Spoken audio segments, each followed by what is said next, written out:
Boa tarde, cidadão. De volta na Band Natal, chegando em todo o Rio Grande do Norte, pelo Instagram, em qualquer lugar do planeta Terra, onde tiver internet, @RobsonCidadão. Professor Paulo Lobo Saraiva, bem-vindo ao nosso programa. Muito bem, agradeço e agradeço mais estar aqui ao lado desse meu querido amigo, esse jovem e venturoso advogado, Leonardo Paletó, que é uma das expressões maiores do direito eleitoral do Rio Grande do Norte. Muito obrigado. Obrigado, bem-vindo, doutor Leonardo, também ao nosso programa. Boa tarde, Robson. Eu que lhe agradeço, professor. Vossa Excelência, que é um grande professor, foi meu professor na Universidade Federal do Rio Grande do Norte. É uma grande honra para mim poder dividir esse espaço com o senhor. Muito bem. E aí eu pergunto inicialmente ao professor Paulo Lobo Saraiva, que atua na área constitucional, e a sua visão em relação ao que nós estamos vendo. É caso de uma solução rápida, aproveitando o processo que nós já temos no TSE, em relação ao que cometeu o presidente Michel Temer? É um caso de o próprio Supremo, não sei se há alguma forma constitucional de afastá-lo imediatamente, ou o caso de impeachment via Congresso Nacional, que pode demorar um pouco mais? Meu caro amigo Robson, telespectadores, meu caro Leonardo, eu sou mais velho que vocês, vou completar 80 anos.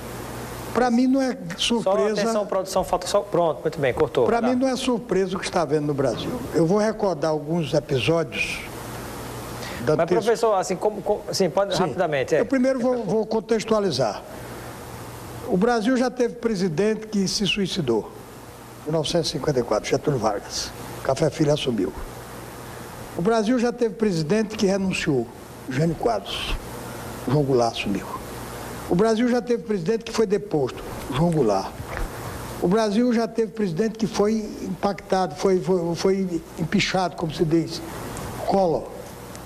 Então, o problema não é da política, é do presidencialismo brasileiro, como diz o mestre Paulo Bonavides. O mal é do presidencialismo brasileiro, que foi imposto por Rui Barbosa e nunca foi construído no Brasil. O mal, não seria a corrupção e a impunidade? A corrupção, porque o presidencialismo é que traz a corrupção. É o presidencialismo. Se você tem um presidente que passa 4, 5 anos e se mantém no cargo, é muito difícil derrubá-lo. Mas me parece, o que está ocorrendo hoje... que a corrupção é um mal em qualquer regime. A corrupção é, como diz o pessoal da Lava Jato, é endêmica. Ela é endêmica. Ela está espalhada em todos os lugares, por todos. Agora que ela aflorou.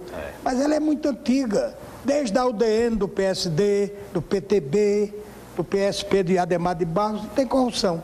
Então, para um homem como eu, que já vi tudo isso, jovem, já maturo, não é surpresa. Agora, a solução, a Constituição determina uma solução. Que caso o presidente saia, que já é o vice-presidente, portanto, ele deu continuação ao vice-presidencialismo. Nós não criamos um sistema presidencial. Nós criamos um sistema vice-presidencialista que vem de Floriano a Michel Temer.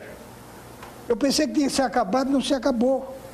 Está aí o doutor Michel mantendo o vice-presidencialismo. Eu tenho um artigo sobre isso, posso lhe mandar. Agora eu pergunto, professor Paulo, para a gente finalizar, esse tópico específico, na sua avaliação, é um caso para resolver mais rápido essa situação que está na cara de todo brasileiro?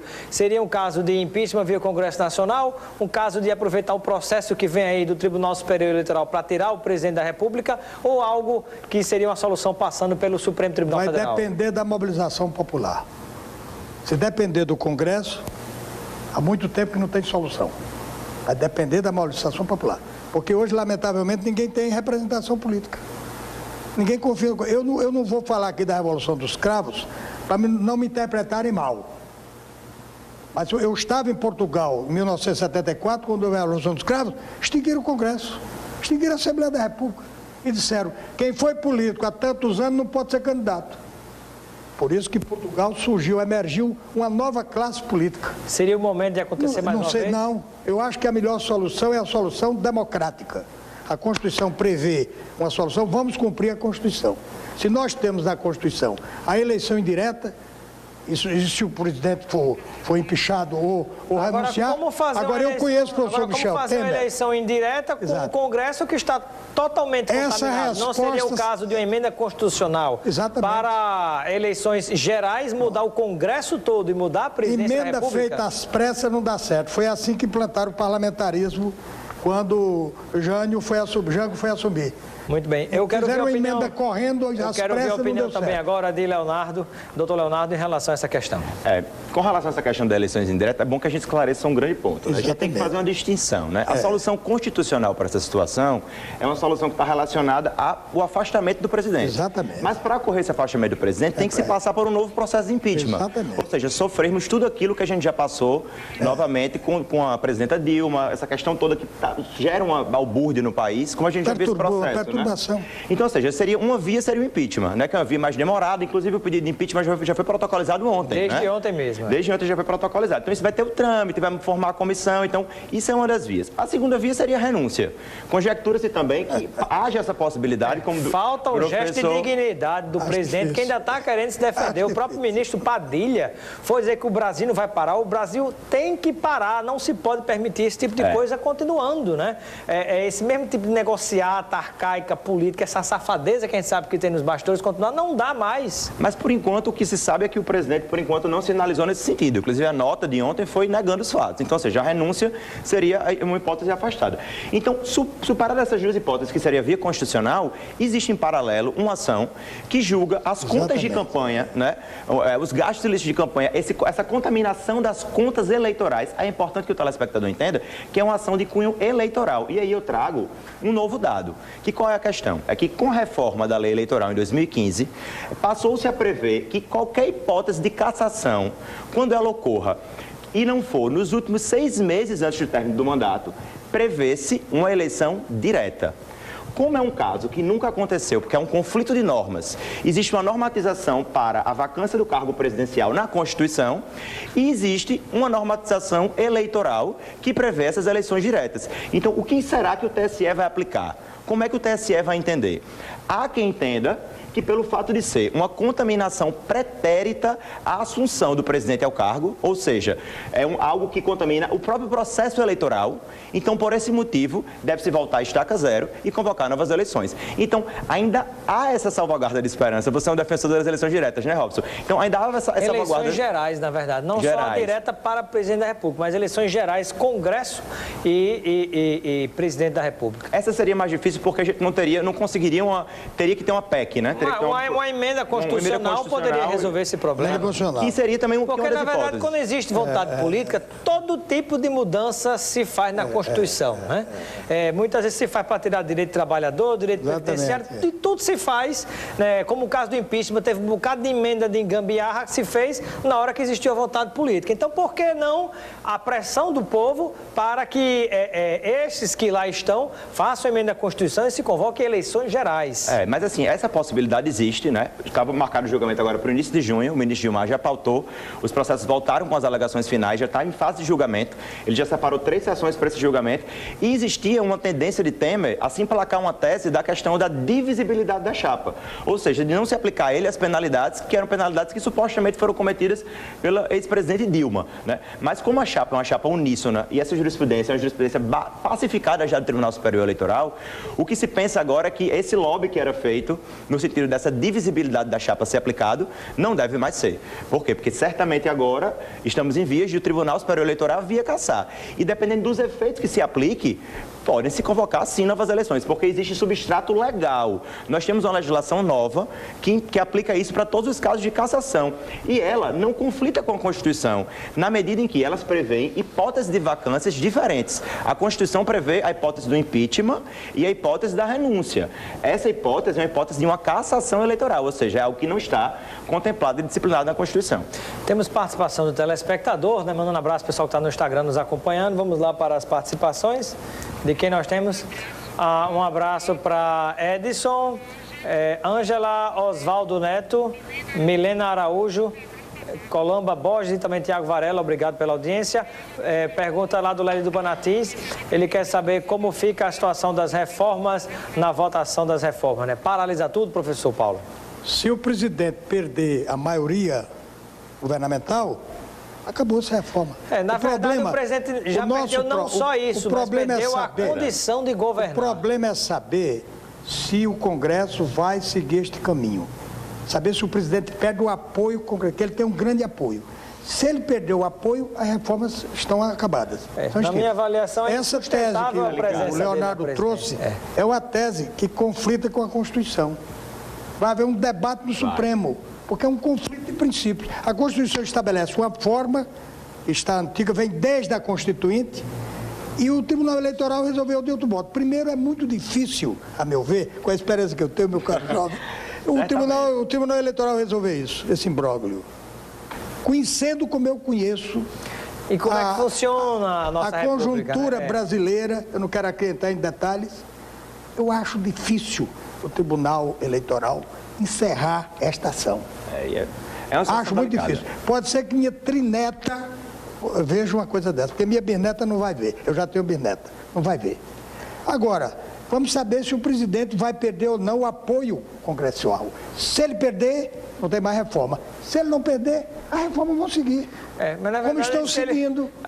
A tendência é que ele perca o próprio cargo, né, de presidente da República. É possível, mas eu conhecendo como eu conheço. Ele foi meu orientador no mestrado e doutorado na PUC.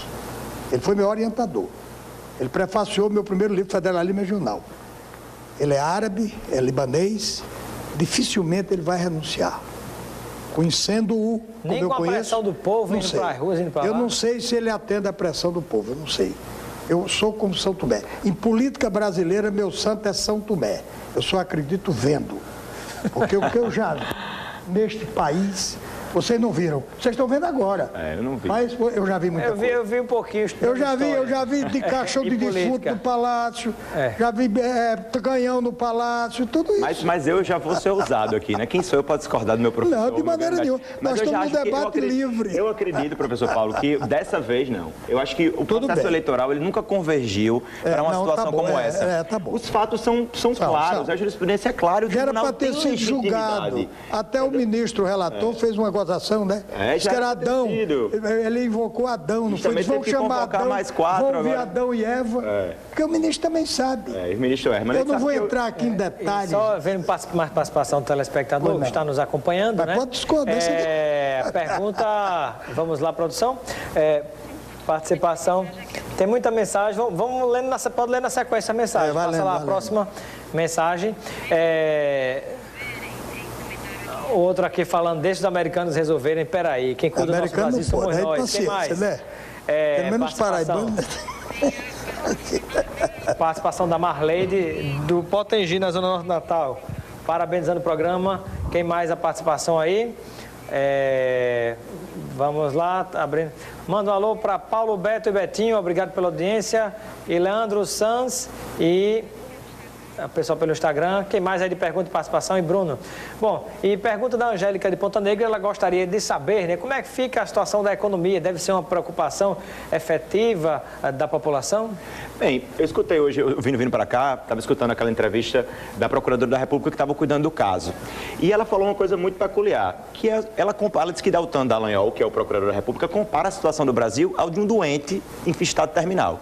Quando você vai submeter esse doente a uma operação, é óbvio que ele vai passar por uma fase de convalescimento, que ele vai perder as suas forças, e ele vai depois ficar curado e vai conseguir seguir os seus trilhos. Então ela fazia uma analogia com essa situação do doente terminal, dizendo que ela via o Brasil nessa situação e que é bem provável que a economia, eu vi que o dólar hoje já aumentou mais de 10 centavos, 10% foi 10 centavos. Então, ou seja, vai haver um impacto, obviamente, na economia, porque é uma questão de reestruturação. Agora, desde que isso tudo venha, para que se passe o Brasil a limpo e que a gente possa crer que as próximas gerações vão contar, se não com o final da corrupção, porque seria praticamente impossível, mas com um sistema que vá facilitar com que não ocorra esse tipo de desmandos. Então, assim, certamente a economia, eu não sou economista, mas todos nós sabemos que vai passar por abalos, vai passar por grandes impactos, mas desde que isso venha, para que a gente possa se reorganizar e ter um futuro melhor para as nossas gerações, essas de tataranetos e netos, né, professor Paulo? Então vai ser por uma boa causa e eu acredito que a gente tem que suportar isso para poder passar o Brasil a limpo. Muito bem, manda um abraço para o advogado Paulo Roberto, que está nos acompanhando, obrigado pela audiência.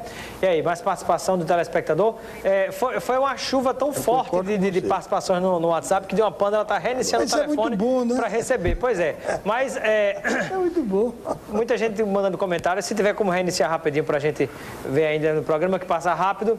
Bom, temos 3 minutos do programa. Eu quero Inclusive, pedir a opinião de vocês, né? O que é que, na avaliação de vocês, quanto tempo, por exemplo, levaria um processo de impeachment, mas diante de fatos tão graves como esse? Poderia ser mais rápido, por exemplo, do que o caso do que aconteceu com a ex-presidente Dilma? Eu acho que não. Eu acho que o processo de impeachment é o mesmo. O que foi o de Collor, é o mesmo modelo. O modelo é um só. Os fatos estão quentes. Isso vai esfriar, ele vai ter o direito de defesa dele. Vai fazer a defesa. Se o presidente não quiser, se Paulo Lopes já o conhece, o doutor Paulo Lopes já o conhece, você já sabe que ele não tem esse perfil de renúncia. Então, assim, o impeachment seria o processo, a sua primeira pergunta, inclusive, foi essa, seria o processo mais demorado. Mais demorado. Entendeu? E seria o processo legítimo, porque o impeachment é a maneira está na Constituição. Ou o impeachment, a destituição via impeachment, ou seria a renúncia dele, ou então um golpe de Estado, que isso aí não é o que isso está fora de Constituição. Mais um golpe, professor? Não, quem já viveu golpe militar não gosta de golpe. Mas no caso da presidente Dilma eu não recomendo golpe. No caso da presidente Dilma não foi golpe? Eu sempre defendi a presidente Dilma. Eu disse que aquela parte jurídica era fraca. Eu também. Eu nunca defendi aquele processo jurídico, nunca. A presidente Dilma sofreu ou não sofreu um golpe? Não, eu acho que o problema foi ela. Ela provocou aquela situação. A pergunta do colega hoje foi essa, ela que a pergunta para o telespectador responder. O que são as pedaladas fiscais diante desse pedido de proteção dessa... O que são as pedaladas fiscais? Com multa, pelo jeito, se for comparar realmente a presidente... Eu sempre defendi a presidente Dilma, nunca fui contra ela. Eu pergunto... E aí, produção, conseguiu resolver o telefone para pegar as participações? E aí, manda logo as perguntas lá do pessoal, vamos lá. O programa perguntando o que é que acontece após uma nova eleição com as leis... mas lei trabalhista se vai ter como voltar atrás dessa reforma. Mas, na verdade, nem foram aprovadas ainda, né? Ainda vão ser aprovadas, estão em curso. Próxima pergunta. Está em curso. Vamos lá. Bom, eu quero agradecer a participação do professor Paulo Lopes Saraiva. Seja sempre bem-vindo ao nosso Boa Tarde. Já terminou? Só tem um minuto. Passa rápido. Agradeço e estou pronto para você, que é o papel da televisão e do seu programa, que é o programa de cidadania. É exatamente esclarecer o povo e nós fomos testados pelo povo. Também passamos pelo teste. Um abraço muito grande a meu querido amigo Leonardo. Advogado Leonardo Paletó. Eu também agradeço a grande honra, a oportunidade e uma grande satisfação de poder encontrar meu professor e poder dividir um pouco esse conhecimento com a população. Vamos nos engajar e vamos fazer com que esse Brasil realmente possa melhorar, porque do jeito que está, a gente está passando por duros Um abraço para Rafael da Cidade Nova, está nos acompanhando, Luciana Simeão, Carlos Sérgio Gugel, Adailton Marreiros, Éder Gaspar e também Pécia Natal. Obrigado pela audiência de vocês, o pessoal do Instagram aí nos acompanhando. Travou o Instagram realmente assim de uma chuva de participação que teve, mas na próxima semana a gente continua também aí com esse tema, discutindo aqui, trazendo informação para você, nosso telespectador, né?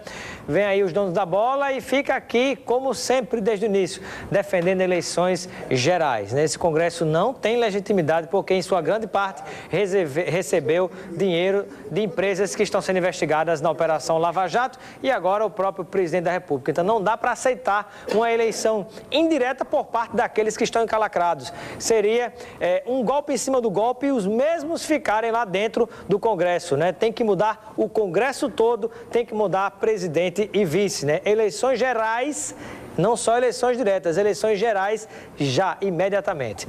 Grande abraço, continue com a Banda Natal, os donos da bola estão chegando e amanhã a gente está de volta trazendo mais informação para você.